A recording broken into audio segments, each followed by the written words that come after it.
Welcome to LOA Today. I'm Walt Thiessen here with Louis D'Souza. Today is Monday, August the 3rd, 2020. It's 4 p.m. New York time. Wherever you are in the world, thanks for joining us for another episode of LOA Today, your daily dose of happy. And we are Amy Blackford-less today. She has a family issue she has to deal with, but she's going to be tuning in, and I know she's going to be very excited about coming back to join us next week. But today, Louis, it's like old times again. It's just you and me again. We can handle that. No. How are we going to survive? I hope you had a great weekend. I know I did. I was just lazing on the beach and just sighing out all of the resistance that had been building up. It felt really good. Yeah, we also went to the beach on Friday because it was my birthday. Happy birthday, belatedly. Thanks. And, we had such a relaxing, beautiful day at a new beach, which we tried out. Oh, okay. Yeah. And there were white cliffs, sand, a lot of sand, kind of like a bay protected area, beautiful water. And there were lots of what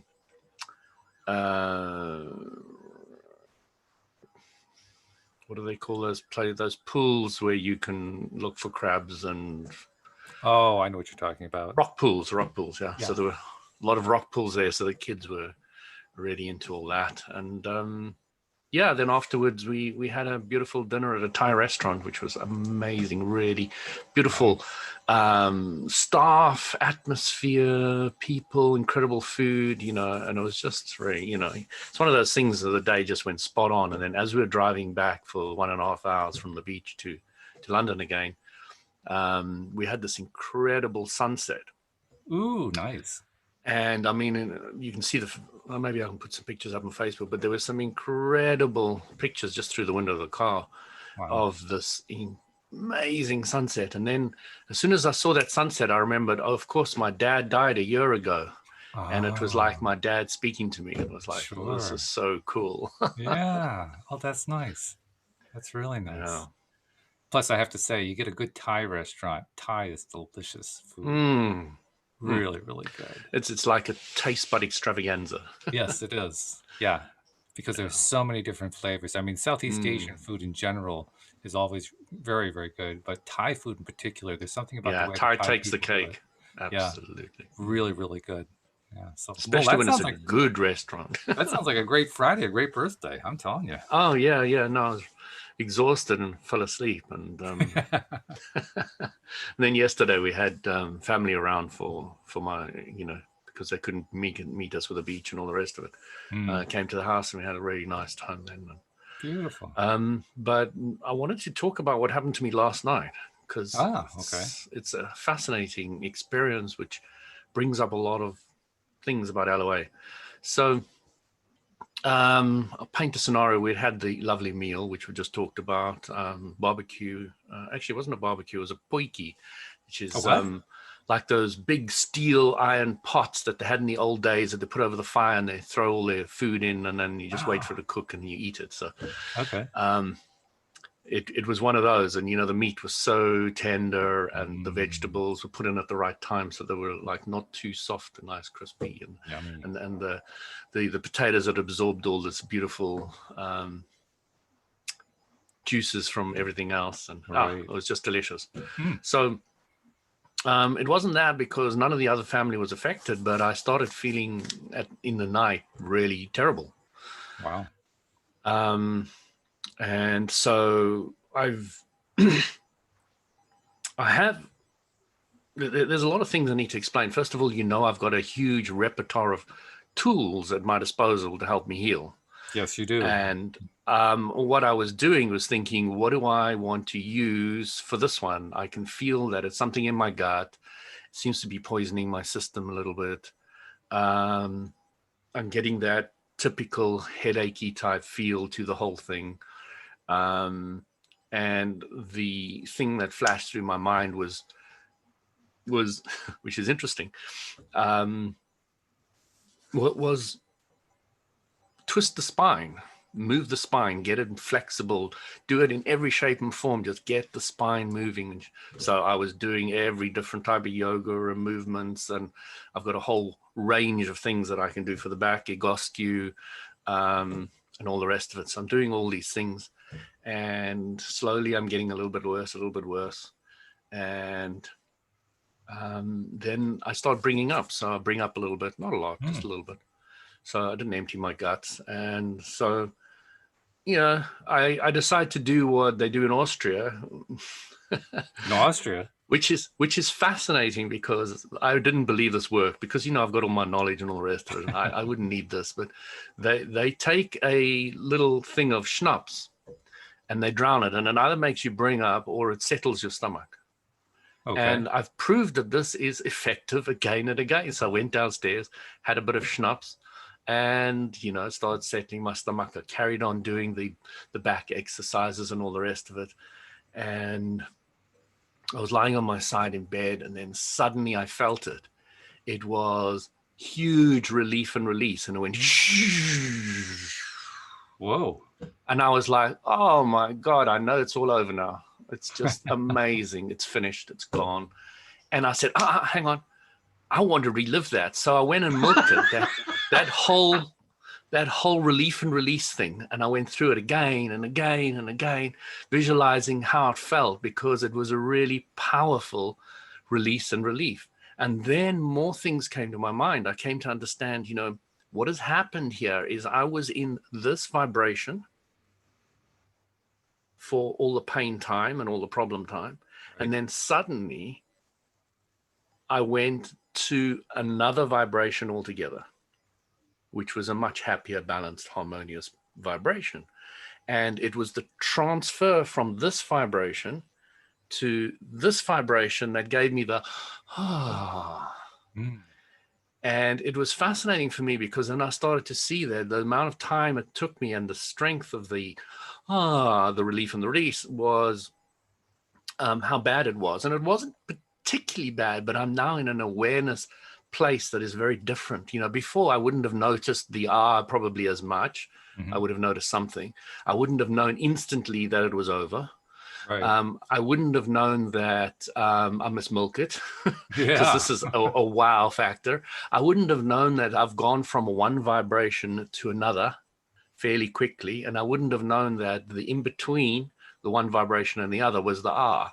And those things I wanted to bring out. I want people to understand that's how it feels, and that there was the only thing stopping me from going from the one vibration to the other quicker was my understanding that this is possible, this is how it works, was the understanding of the modus operandi of how everything fits together and how it works. And, next time I know it's going to be quicker and quicker and quicker, because I can now visualize. Instead of what I did to move from one vibration to the other was I distracted myself with all the back exercise routines. Okay. And because of the distraction, I was allowed to get back into the harmony, because I wasn't focusing on the issues. All right. But you could also do it a combination of ways. You can distract yourself while you're also visualizing yourself in that harmonious place. And that's why I believe next time, when I'm focusing on both those aspects, I'll be able to speed it up even quicker to get that relief and release. And of course, I'd say within about 10 minutes, I was asleep after I'd milked it, thought it all through, and say, I must tell you guys on the podcast that this is how it all worked. But I think it's a really important understanding of the process, that when people start grasping and understanding it and owning it, they'll be able to shift their issues much, much quicker. That's really cool. First of all, that, like you said, you have this knowledge, you have this information. You probably have more than most practitioners do, because you know the Jinshin and you know these other things that these modalities that you've been studying and practicing since you were very young. I mean, you probably know more about these healing things than anybody I know. So, I mean, that's wonderful to have all that in your back pocket. But what's even more cool, and I had this little scene playing in my head. I have the scene of you doing what you just described, and then I have a parallel scene where there's like an alternate you or something who's in a doctor's office, and the doctor and the alternate you are carrying on this conversation, and you go through that kind of transition you talked about where everything just felt better, and the doctor says something like, "Do you feel better?" And you say in your alternate form, "Oh yeah, I feel great now." And the doctor's looking at you like, "What on earth is wrong with you?" Why did you come to me then? Yeah, right. Yeah. That is so cool. I mean, It sounds strange to talk it's impossible. about. It sounds so strange to talk about feeling that it's really cool that you went through a sickness, because that's really what you went through. But it is, because the way you went through it. Yeah, but you know me. I love sickness. I know you do. You love things that people say, huh? What the hell is he talking about? But that's why it has no power in me. That's why I can change it quickly. But, you know, unless Walt had been with me for as long as he has and understood who I am, you would not necessarily believe what I'm telling you, or understand it fully, or grasp it or appreciate it. So I appreciate you for understanding me, because you've been around for so long and had to listen to me for 2 years, 1 hour a week. So take out had and insert volunteered to, and you'll have it perfect. But other than that, it was great. Yeah, so it's difficult to describe to people what I've just gone through, and how to understand it, and how to then implement it into their own lives. So, you know, it's a journey. The one good thing is, even if you were to explain that to somebody who doesn't know the stuff that we know, at the very least, they could pick up your enthusiasm. Yeah, that helps. You know, they may think you're crazy. They may not understand anything of what you're talking about, but the enthusiasm is unmistakable. And that enthusiasm can actually carry a lot. And the clarity, I think, can really help people, because, you know, I can kind of explain the process. And, you know, other people may have said, "Oh, I felt the relief and the release," or other aspects of it, but they may not clearly understand the whole process that it goes through. And I think that's where I have a gift to give to people, is the clarity and the process, and the whole method of how it works, because I do play with this often and clearly. You were talking also about what it felt like at the moment of release, and I don't remember exactly what you said, but basically it passed through your entire body. It was like you felt this whole wave pass through. And when you said that, I was recalling my own experience that I've documented here on the show quite a bit, not so much lately, from about 2 years ago, where I had hurt my knees to the point where I could barely even walk. Did some work to heal them, managed to heal them within about a week. But the main event that I went through that made the biggest difference, I think I experienced something similar to what you described. I didn't think of it that way. I didn't think of it as a major release. But looking back, I realized it was a major release. I think what was actually happening experientially for me was just that, oh, I don't feel pain right now. That was it. That's as far as my mind could go. But that was plenty. I mean, just after having constant pain for weeks at a time, to have no pain was a big deal. But you described something that was almost euphoric. And I'm thinking, wow, that's a really cool, high level of awareness of your own body and your own spirit. It was significantly clear to me. And the best words, which Abram, of course, came up with, are the words relief and release. And that is exactly those words fitted to the T. Yeah. The other thing that was so clear to me was how I had tuned my body from one vibration to another one. And it was in the transition of going from the one radio station to the other radio station that I had the relief and the release. And that clarity I've never had before, and I've never really understood or appreciated before, that the relief and the release is the expression of changing your vibration. Ah, yes, right. Sure. It was very new to me. It was something like, I never put the 2 and 2 together before. Never. Well, again, it makes sense. The thing that I am also taking away from what you described is, it sounds to me like the two vibrations. You described the two vibrations beautifully. Here's the one where you're feeling sick. Here's the other one where you had the relief and release, and you got the aftermath of that. When you described those two, you didn't actually like value them in terms of this was this much and that was that much or anything like that. But I got the sense that they were vibrationally very, very different, like completely different vibrational levels. And that, I think, is significant because, as Abraham has pointed out, most often we humans have a very difficult time transitioning from one energy level to a completely different energy level that quickly. The example being what they give most often is something like somebody who's in anger or depression can't reach joy. It's just too far up the scale. You know, but you sound like you made a really large leap. And that's significant. I think you're right. And the thing that proves that is the bigness of the relief and the release of the whole process. Yeah. And that means I probably changed vibrational scale quite high. But don't forget, I'm changing vibrational scale on that subject. Right. Not necessarily all subjects or right. all things that are going on in my life, but on that specific issue, I changed from there to there. But that's now, plenty from my perspective. Yeah, I mean, what I'm trying to point out is that it doesn't change you altogether. It does change you on that subject.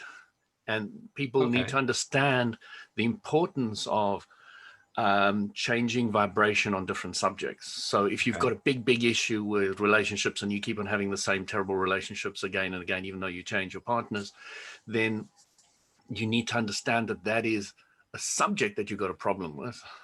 And that if you change the subject at any time, instead of focusing on, am I going to get another terrible partner, you're focusing on something like, oh, I love my cat, and oh, I love it when they purr, and it's just beautiful, and you're stroking it, and all the rest. So you're changing the subject so you can change your vibration. It's something I always want to bring up in people. I made quite a few comments on Facebook recently that would be good to maybe go through a little bit. Sure. Yeah, we can do that. I also wanted to add something to what you just said, because I think it's significant. You differentiated between subjects. And because we humans can only focus on one thing at a time in our human state, we tend to think that whatever we're focusing on is the end all and be all of our life. But as you point out, I mean, it's one piece of the life on one subject that we're currently focused on, and we could be experiencing something different a moment later just by focusing on something else. That's why the whole pivot thing works when you redirect your attention to petting a cat or something like that, because it just puts us onto a different subject. But experientially, it just feels like, oh, I feel better, I feel worse. We don't. It's like our subconscious mind isn't really noticing that we're doing all this very subtle stuff. All it knows is, here's what I feel. And that is the simplicity of life, is that we can only focus on one subject at a time, and it either feels good or feels bad, heading towards what you want, heading away from what you want. So I love that, because it really points to the simplicity of how everything works. And that is so powerful and so important and so right. And so, because we get so flustered with the confusion of how everything's supposed to work or doesn't work. And really, it is so incredibly simple. I was going to say, God damn. Oh my God. God damn simple. All you needed to do was throw in an American Southern accent. You would have been great. Strong enough to float a horseshoe. Yeah, so draw it out. God damn.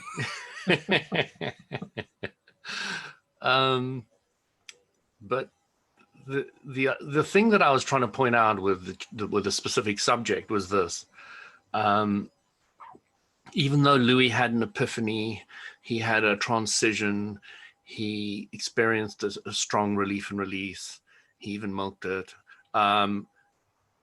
Louis was still Louis on the other side, but changed on that subject. Yes. So all the other subjects together make up who you are, but that one subject had a relief and release. Yeah. Interesting how one subject can have that big of an impact. Impact on that subject, yes. Yeah. I mean, it feels like at the time, it feels like your entire life at that moment. Well, it is, because that is the subject I was focused on. So, and you can only focus on one thing at a time. So it was everything. Yeah. Yep. So you're completely correct. But on the other side, all the other subjects kick in and they make up who you are, and you start manifesting those again. It's like you've still got all these programs running in the background. That's what I'm trying to point out. Yeah, the programs didn't stop running. They were probably influenced, though. I mean, especially anything that was like further out of vibrational alignment with what this epiphany was. They were probably influenced for the better in some way. It was great because of the incredible clarity. The thing that happened after the relief and the release, the first thought that came to my mind was, it's over, with absolute incredible certainty and understanding and clarity. It's finished. And how many people can say, you just brought up and you had all this, that in 1 second, probably took about 2 seconds to have the aha. In those 2 seconds to be able to say, I know it's finished, it's done. And that was what I really appreciated as well, was like, I know it's over. And it was. Mm-hmm. And I went to sleep soon. I had even some time to milk it and to think about it and to, think how I'd talk on the show about it. But that was it. After that, I fell asleep, wake up the next morning, fine, I'm curious about one thing, because I'm recalling another story I told here on the show about a time very recently where I literally, unintentionally, made myself sick. I was taking a shower and I was playing out a little scenario in my head that was really not a very healthy one to play out. It had a lot of stuff on it that I didn't like, but I was doing it anyway because that's something I do. And I literally ended up making myself feel weakened to the point where I was going to fall on the floor, ready to throw up, ready to just, pass out, everything, and realize what I was doing. It instantly occurred to me, oh my God, I'm making myself sick. I didn't intend to, but all of this thought pattern I've been doing is putting me into this sickness. And it happened within about 5 or 10 minutes of doing it.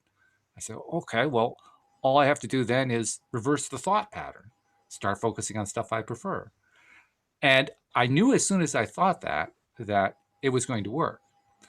That doesn't mean, though, that the next 5 to 10 minutes weren't pretty difficult, because they were. Even though I was already starting to reverse it, I was still going through the symptoms that I had already set myself up for. So I knew that it was going to get better, which it did, but I wasn't instantly getting the kind of physical reaction that I would have liked to have had at that time. I got it fairly quickly, but not instantly.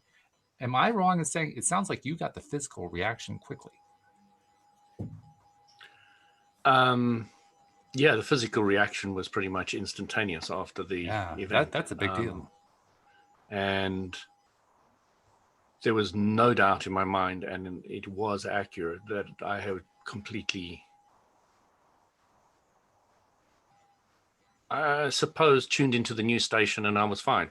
Right. I don't really know how to put it. I don't want to say completely well, because there's still aspects of my body that have got tiny little bit of irritations here or there. But on that subject, I knew that it was completely gone, without any hesitation or doubt.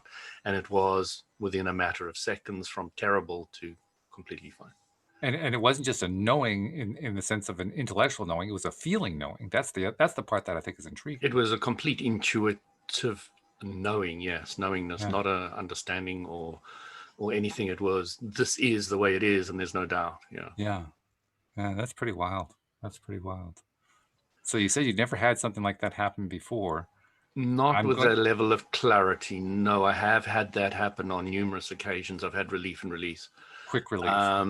But not with that clarity. That's why I really wanted to bring it up, because I think if people start studying what I've just said, and they start making, as they probably will, some kind of practice out of the whole thing, it'll be worthwhile to understand what I just said. So what do you think was different? I mean, you said it yourself. This time you had a level of clarity that you didn't have before. What changed?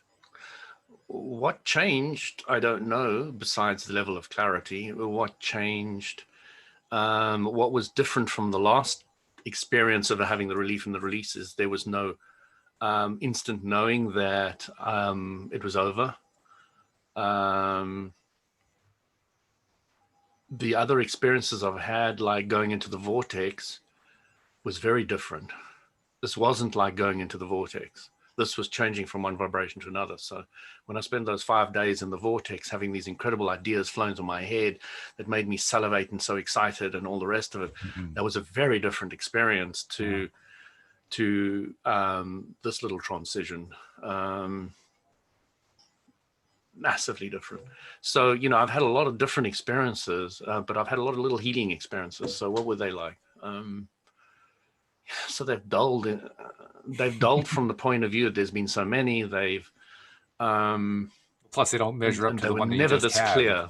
Yeah, they were never this clear. because, I explained to you that you don't really have an out-of-body experience. You don't leave your body, you change your frequency and you see things differently. I'm starting to apply that to my healing, to every aspect of my life. It's what am I tuning into is the question I'm asking now. I'm not asking myself, I'm out of body or here or there or doing this or that. I'm now saying, what am I tuning my vibration into to see? And by the way, some listeners are going to remember that last week, you and Amy and myself, we agreed we were going to talk about out-of-body experiences this week. But since Amy isn't here, we're kind of saving that. So you're giving us a little bit of a teaser, I guess. But a little bit. but that will be a topic that we discuss. But it is interesting. It is fascinating that you experience it differently now. I mean, I've never been one who's done a lot of out-of-body. Like I mentioned last week, I've had really one. And it was fun. It was interesting. It wasn't something that I was, eager to go out and try to replicate as soon as possible. But it was definitely a fun experience. But you've actually been through a number of them, and now you're to the point where, they just, it isn't quite as important to experience it that way. What is it?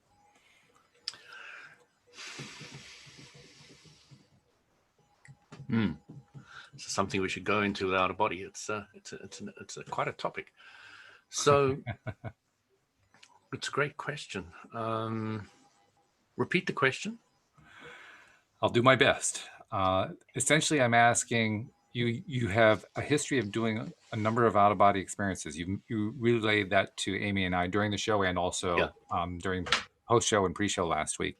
And is it that important to me anymore? Yes. Yeah, it doesn't seem as important because of this experience.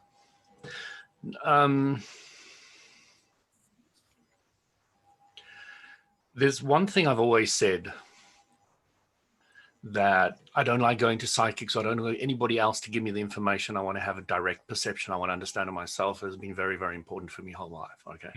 So out of body is a personal direct experience. There's no doubt about it. Sure. Now, in the beginning and still now on occasions, I lack the control in the out of body experience that I would like. Okay. Because it's a very different world, and I haven't got there yet. I know there are masters that have that level of clarity when they're out of their body. They can bilocate. They can be in numerous places at the same time, talk to different students, etc., and be clear. So that level of clarity is not with me yet. So, and I'm always after clarity. So when I'm awake and speaking to Walt now, I feel very clear. Sure. So I like the awake out-of-body experiences, or the awake tuning into different vibrations, because then I really do feel a little more, it's not control. I don't desire control that much. Awareness, clarity, just seems to be slightly higher. So to me, I've flown to the moon out of body and a whole lot of other things, but it doesn't feel that clear to me. I didn't have the amount of control really wanted, although I had a significant amount of control in that specific experience. But it's just, I've always had that great desire for greater clarity. I want to know for myself. It's down to me to have the experiences and play with them. Yeah. So ultimately, I think that's the answer to my question. The answer is the level of clarity. The level of clarity with this was so much greater than the level of clarity had been with any of those out-of-body experiences, OBEs, that they were mild by comparison. Now, I'll bet you... There's another factor involved here, Walt, and that is the out-of-body experiences were in the past. True. This happened yesterday. Yeah, that makes a difference. and that's a huge difference, because I tend to now want to leave my past behind. I'm now always focused on where I'm going. I'm not so focused on what was there anymore. And that is big with me now, and it's becoming bigger, that I don't need to hold grudges or remember certain people or want to keep in contact with my old classmates. I now say, universal law of attraction, why I am in a vibrational match to now. Let me draw those people to me. That's a powerful statement all by itself, because it is if I contrast it with what many people would say, particularly those who don't necessarily follow the same kinds of practices we talk about here on the show, although including people who follow the practices as well, but especially for those who don't, this idea of just, getting into a point of clarity, and that clarity is a wonderful thing, and you can actually leave all your past behind, sounds like voodoo. It sounds like nonsense. They're so used to living in their pasts and having their past recur and dominate their lives in many cases, that the idea of leaving that all behind, it may sound good. I'm some sort of tangential, like, oh, wow, that would be a wonderful thing if it happened, but I don't believe it'll happen. It's that kind of reaction. You're experiencing what most people would consider impossible. Well, that's that problem, but I don't know. I mean, I can only talk what I'm experiencing. I struggle, like they would struggle to believe I can leave my past behind. I struggle that they want to carry it. It's a similar struggle. Just because my vibrations here, there, it's difficult to see. Or why would you want to carry the weight of that shit around with you? It's going to drown you. It's going to pull you down. It's going to ball and chain you. It's going to, it's not something I can understand anymore. A police officer knocked on my door a little bit earlier and said to me, "Oh, did you hear anything or see anything going on in the area?" And I said, "No, sorry." And I said, "What happened?" They said, there was a white male who was being chased by two other males that were carrying. Those were her words. Wow. Mm-hmm. I was like, okay. And my wife said she did hear some disturbance when she was in the garden earlier, but I was asleep because I didn't have much sleep last night. So I took a nap this afternoon. Yeah, after that I could understand. I missed all that. And right. And my wife was saying what happened, and I told her, and I said, "It's SEP." So she knows what that means. And I said, "It's someone else's problem. It's nothing to do with me. SEP." And that was it. Game over. And it's more and more how I live my life is, what's my problem I will work on, and where I want to go is what I'll work on, but the rest is SEP.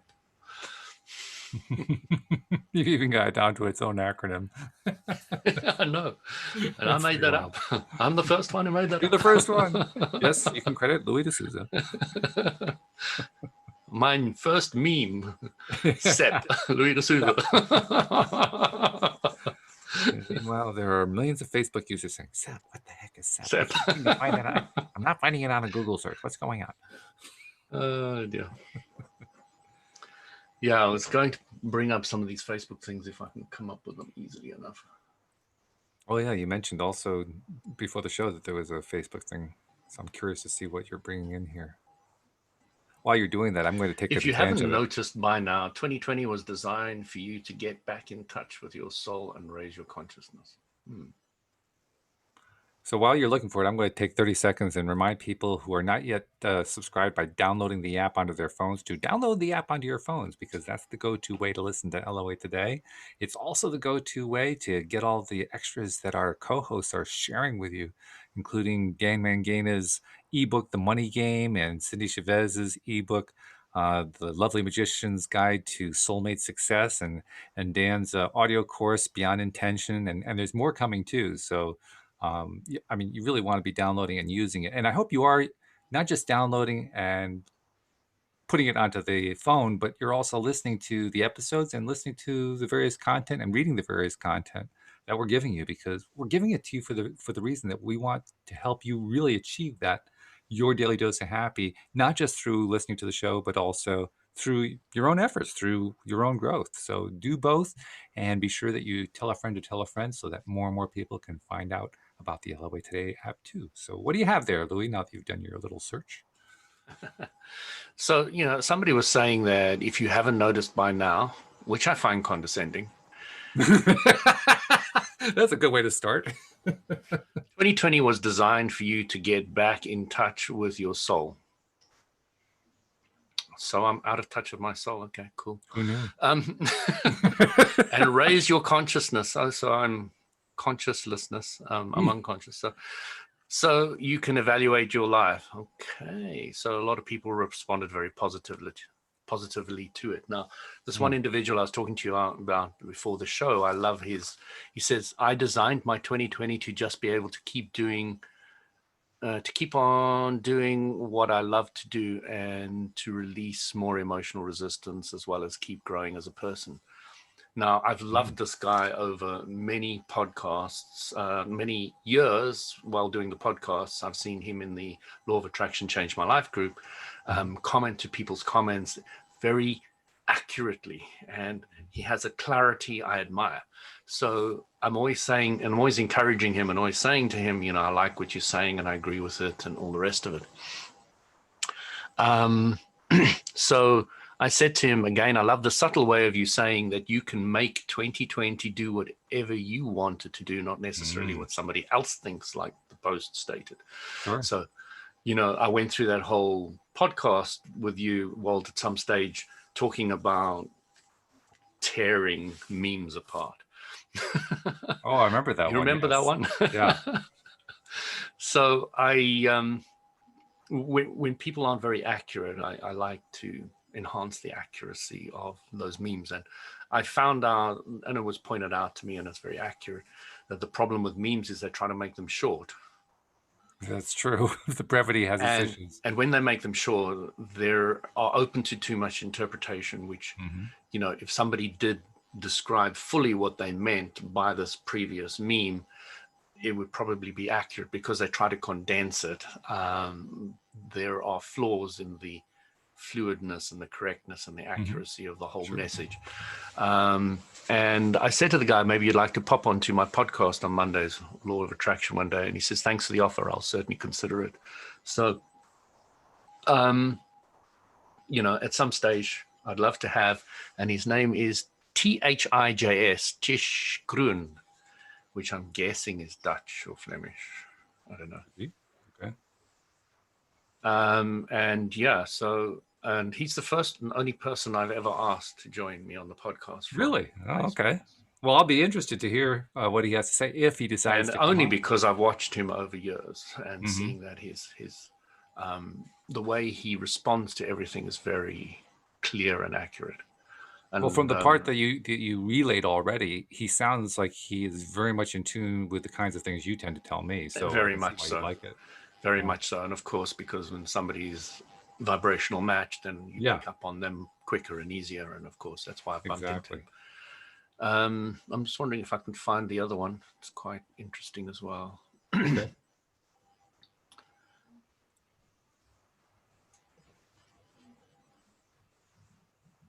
We almost need to have our own theme music for this, for like Jeopardy has their little theme for writing down the final answer. We need something like that for this.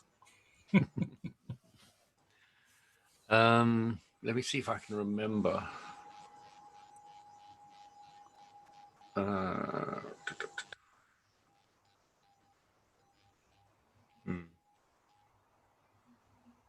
Somebody was asking which books I recommended, so I recommended some books there. Which was, of course, Illusions. Yeah, I can almost predict what's on this list. Illusions is on there. The Law of Attraction. Initiation. Initiation's definitely going to be on there. Yeah. And another one you haven't heard of maybe is A Tiger's Fang by Paul Twitchell. That was fascinating. You've told me about that one, but I haven't looked into it. The fact that book was written in 3 days is just astounding. Hey, you get the message out, you get it out. That's all there is to it. I'll leave the rest on Facebook, but is it live streaming today? Is there anybody chatting? Yeah, we're live streaming. We have listeners. Nobody's really saying anything, but people are tuned in live. Cool. Yeah. So yeah, I don't know if there's anything else you wanted to talk about today. That was all I really wanted to go into. That's a pretty cool story all by itself. Let's see. A couple things that I've been working on lately. Of course, I've got the basic app out, which I've been working on for months now. And that's talk about relief and release. It wasn't an instantaneous relief and release. It's more like an ongoing, continuous relief and release. It just gets better and better as days go on. But I also find that my tendency to want to perfect has kicked into gear. So like I was going through Dan Mangana's ebook today, because I had noticed previously there were some certain editing changes that I wanted to make it read easier and, proper punctuation and all that kind of stuff. So I was just kind of nitpicking and going through all that today. And I mean, it's an exercise that probably most people won't even notice that I did, because most people don't pay attention to those kinds of things. But I noticed it. I feel it. And I know that the next time I look at his ebook, I'm going to feel better about it. And in fact, it's already manifested, if you will, a certain shift because, I mean, you know how these ebooks work. I think you've probably written a few of them. They're teaching. They're about teaching and walking people through step by step through whatever process you're trying to teach them and so forth. And usually there's some sort of reference to what other people have successfully done when they've tried to use them. And here's some extra links you can click on to get more information. You know, all the usual stuff that you find. When I got to the testimonial parts, I don't know what it was. As I'm reading through them and I'm editing them, I'm thinking to myself, wouldn't it be cool to have these people on a program just to tell their stories all at the same time?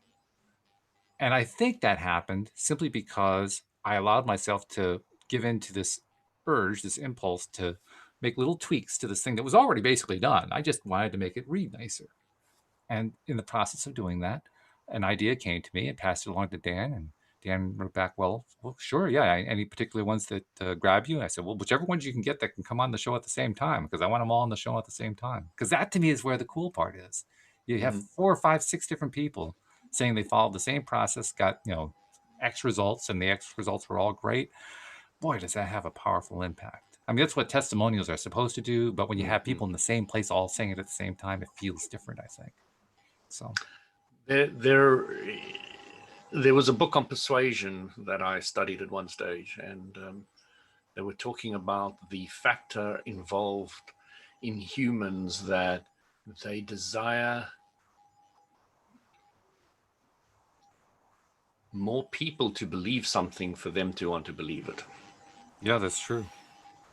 And your guess that it would have a greater effect when there are more people there, yes, it will, because man has that huge desire that if millions of people are believing it, and there must be some truth in it, Right. And of course, if you take the orthodox religions of the world, from my point of view, it's a complete flawed philosophy.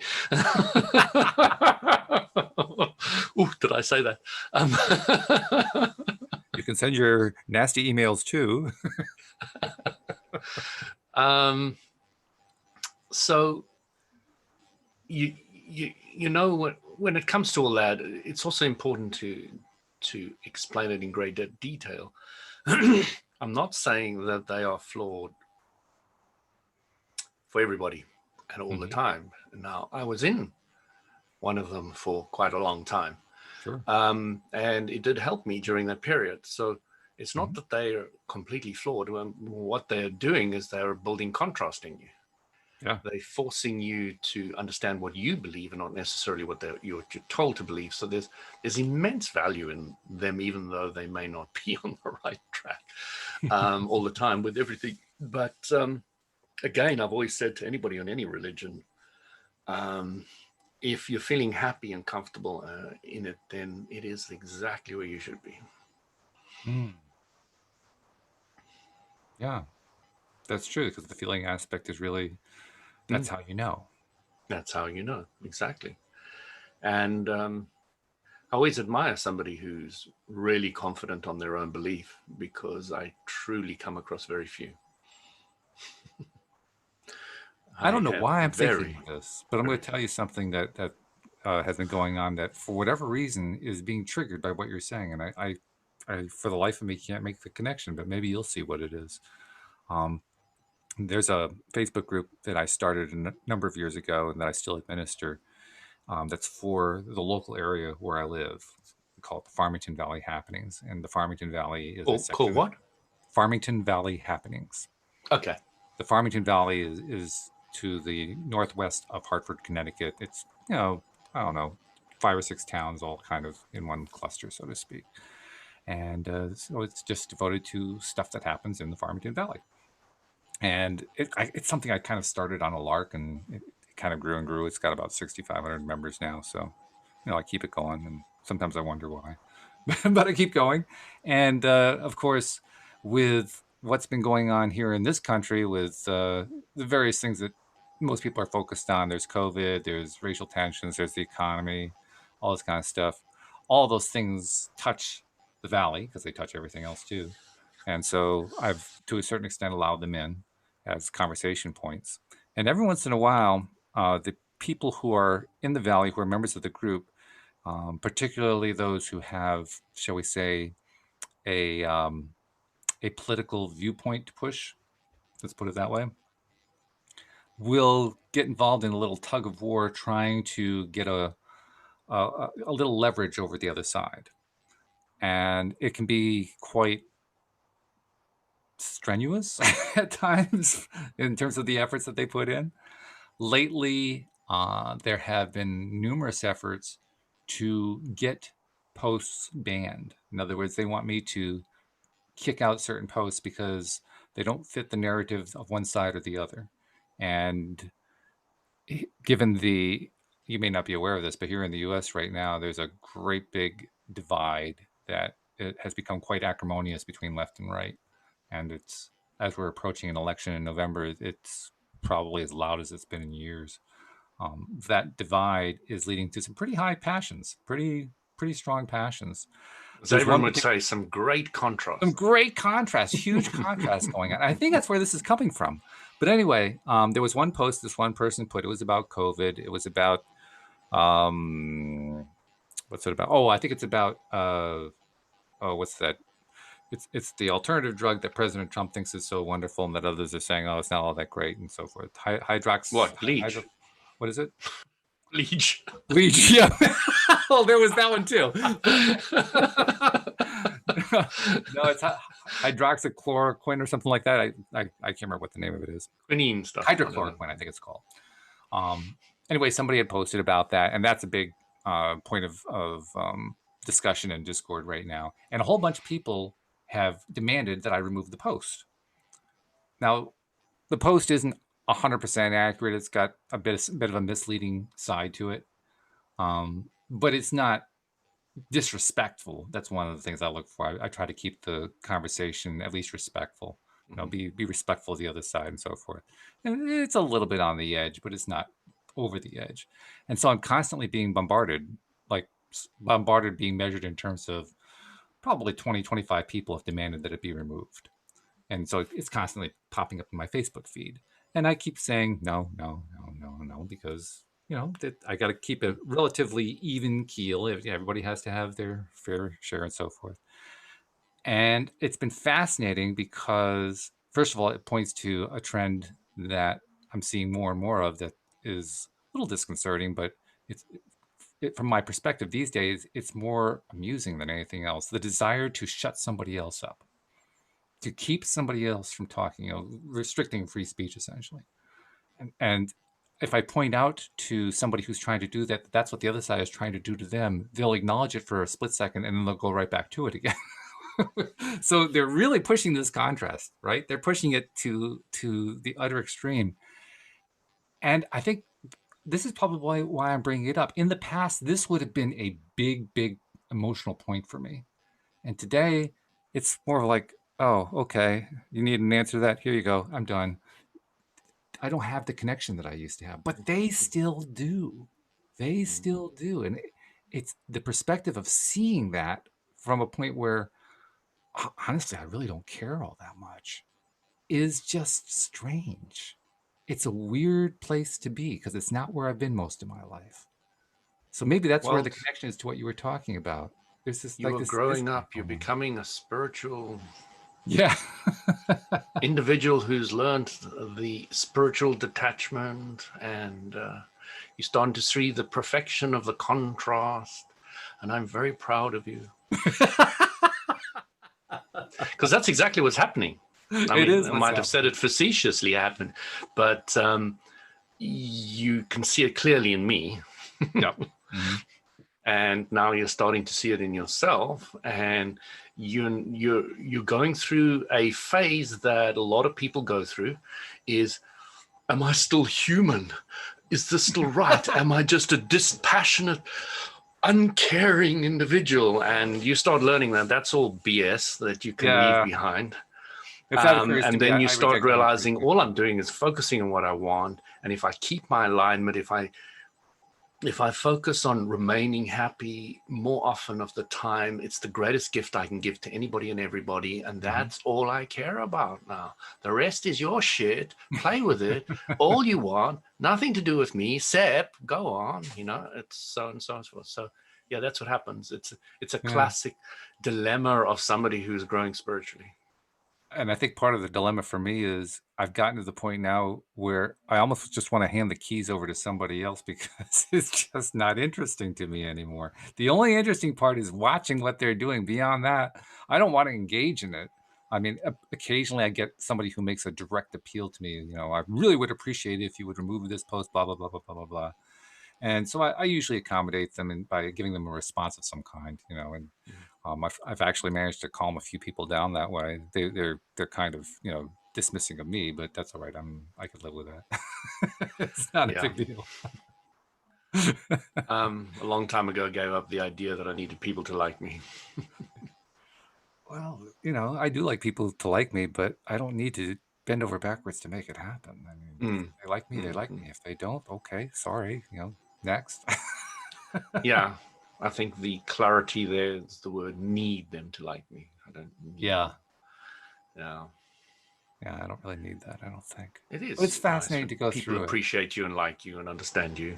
It's nice to be seen. It really is nice to be seen. Of course it is, yeah. I had an experience like that at the beach now that I'm thinking about it. Completely different subject. But I had an experience. I was sitting at the beach. This was kind of an interesting thing. My wife is the sun worshiper, not me. I go along because, first of all, we figured out a way I can go. I don't like spending a lot of time in the sun. It's very uncomfortable. Walt, I have to pause you there. You used a word two words, which brings back a story just quickly. You said sun worshiper. This story is being interrupted by another story. Here we go. Sun worshiper. So there was this one guy when I was a student. He believed that God was in the sun. Ah, okay. Completely, totally, and utterly. And it still blows me away that somebody can believe that. And I was just thinking, your wife's worshipping that God. It was so cool. Carry on. I'll have to have you have a conversation with Alex King one time because we did a show about flat earthers versus round earthers, and she gets all burned up about flat earthers. Like, oh, you guys are absolutely nuts. Is it? It's fun. But anyway, start bringing up all the information that I was taught for those 2 hours in the sauna by this one guy. It's fascinating, really. But to continue my story, the reason we went that particular day was in part because she wanted to connect with friends of hers that she has known since her early days in school. They were having a get-together, girlfriends, and it wasn't really an event that I would want to go to. So despite the fact that she's the one who enjoys going to the beach, I go along because I want to spend time with her, and we have a canopy so I can stay in the shade most of the time, which cuts down on my UV exposure and so forth. And I can enjoy that. I mean, I enjoy looking at the ocean and kind of just de-stressing and letting stuff go just by enjoying the calm of the ocean and the waves and all that kind of stuff. The sounds, I love the sounds. So peculiar as it might be, halfway through our time at the beach, she left to go visit her friends, and I'm sitting there by myself under the canopy on the beach. I'm thinking, okay, well, this is a little bit different. So got out a little lunch, ate some lunch, and I'm sitting there enjoying. And of course, one of the nice things about a beach is there's lots of eye candy all over the place, you know. So I'm enjoying all that. This one young woman comes walking up, kind of you dirty passing. old man, you. Oh, absolutely, yeah. Comes walking up, and she's passing where I am sitting under my canopy, and beautiful young lady, and she gets like within 5 feet of me and stops and turns at me, gives me a big smile and says, "Hi, how you doing?" I said, "I'm great. How are you?" I didn't know what to do. And then she went her merry way. I thought, eye candy's not supposed to speak. that was different. You know? It's like, what just happened? I mean, it was fine. So, there was nothing wrong with it. It was just wow. All of a sudden, I think what happened was she connected to something that I was feeling, because I was feeling great. I was smiling. I was looking around. I was enjoying everything. I think she was. And people can feel that, and those who are in vibrational harmony to it do respond quite often. Yeah, they do. It was just a little. And you get the most amazing and weird and wonderful people speaking to you and coming up to you and talking to you. Oh yeah, that's really enjoyable. And I love that aspect, because those people at that time are a vibrational match. They're not your family, they're not your friend, they're not people that have got all this stuff already. These are people that are brought there because you are a certain vibration, they're a certain vibration, and bam, you come together. And I love those people.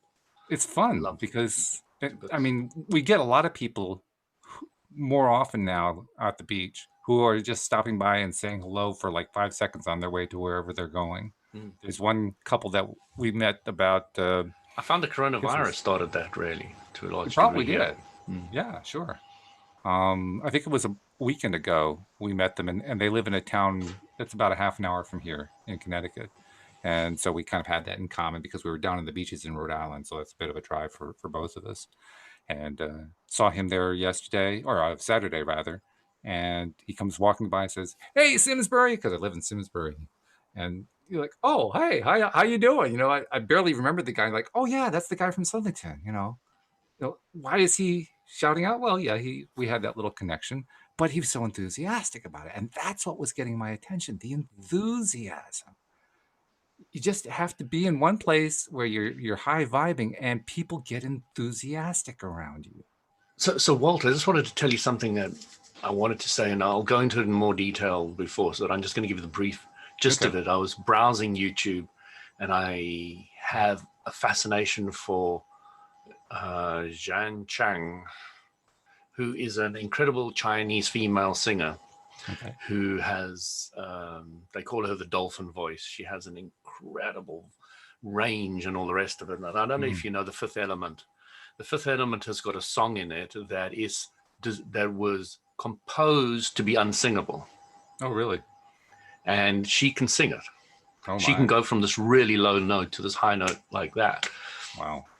And there was a lady reviewing the 3 singers who sing The Fifth Element, who are supposedly able to do the full thing. And she was listening to the first one, and I immediately, as soon as I started hearing her review this, was blown away. This is a master. This lady is a guru in her field. There is absolutely no doubt in my mind. And it's animation and the excitement. And she's listening to, she's playing this thing on the little screen there, listening to the sing. And she says, no, that's synthesized over there. And you know, her whole, the expression on her face is just so delicious. And I was like, yeah, I'm sitting in these podcasts and I'm not doing any of those expressions. But, you know, you just look at her face and you can see she's seeing in her audible mind so much more than she's able to express. And you know, she's only giving us like a tidbit of what she perceives. And you just sit there and you look at this, and you know, her facial expressions say it all. You can just and I've watched quite a few of her YouTube videos now, and I'll maybe bring some aspect of her in at some time, and I'd love to get on the show, because she is a guru and doesn't know it, you know. I mean, she is a guru in her own right. She's a teacher. She's sung opera all over Europe and all the rest of it. You know, she's a guru on that respect, in the human sense. But on the other sense, as a teacher of music, she is stunning. Absolute. And, you know, I've learned more about music with watching a few YouTube videos with her than I've ever known in my entire life. Really? Wow. You know, and I have very little, if no interest in singing.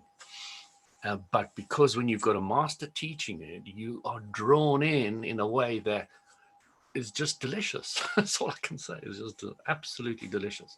I was absolutely stunned just to watch her face while she's critiquing these guys and she's playing their music and you know, and it's just so expressive, and you can see the depth and breadth with which she understands everything that they're saying, and the clarity. She's got clarity on her subject, to which I have absolute respect, you know. As you're saying that, I'm realizing that it gives me a new way of expressing what it is to be a master. A master is somebody who knows how to clearly express joy, because that's what you were describing. In their subject, yeah. Yeah. And they say the ultimate master is somebody who is able to simulate any and every thing. So in other words, if you give them a guitar, they can play it. If you want them to sing, they can sing. If you give them a koan, they will solve if they'll be able to do anything. And I've looked at many masters. I've never seen one of those guys or girls. Some come close, but yeah. Somehow I have a feeling you're going to start seeing more of them. I don't know. It'd be great. I have no great desire to see them or be one, or because I've come to realize that we come to this physical universe to play with the contrast, not to be a guru. Right. But you so look much more in a to me, I see everybody as a guru now. Yeah. Sure. But when you live in a high vibration space all the time, you're going to attract more high vibrational stuff, and that's a high vibration. Absolutely. Yeah. You're going to start. You're already doing it. Yeah, right. Words fail us after a while. Yeah, they do. You become more aware of your vibration by what you are attracting into your life and who you're attracting into your life. Yeah. And isn't that a wonderful thing? Oh, it's delicious. It's delicious because you've got control of who you, to a large degree, who you can draw in, who you're going to start drawing into your life based on how you feel. And as time goes on, I believe that control continues to increase. The sense of control continues to increase, so that we can, if we chose to, pick up a musical instrument we've never played before and play it beautifully, because that's the level of joy we're in. Yeah. Level of clarity we've achieved. Yeah. I mean, there are individuals and stories you will hear all over the place of people who've been able to do that. So it's not a rarity at all. Yeah. Well, that's a good place to stop the podcast on. Absolutely. So, I think we're a little bit over. That's all right. We can live with that. So thank you very much. I'm looking forward to actually carrying on the conversation with Amy next week about out-of-body experiences. Absolutely. We're saving that, so that's a good thing. So I love have a great week. I love having Amy aboard. She really she brings a lovely vibration to the group. Yeah. Oh, she is so high. Love you, Amy. Energy, so much enthusiasm. Yeah, we missed you this week, Amy, but we know you'll be back next week. So that'll be good stuff. Okay. So thank you very much. Looking forward to having you back. Thank you very much to our live streamers, especially to our podcast listeners as well. We'll see you all next time here on LOA Today. Goodbye, everybody.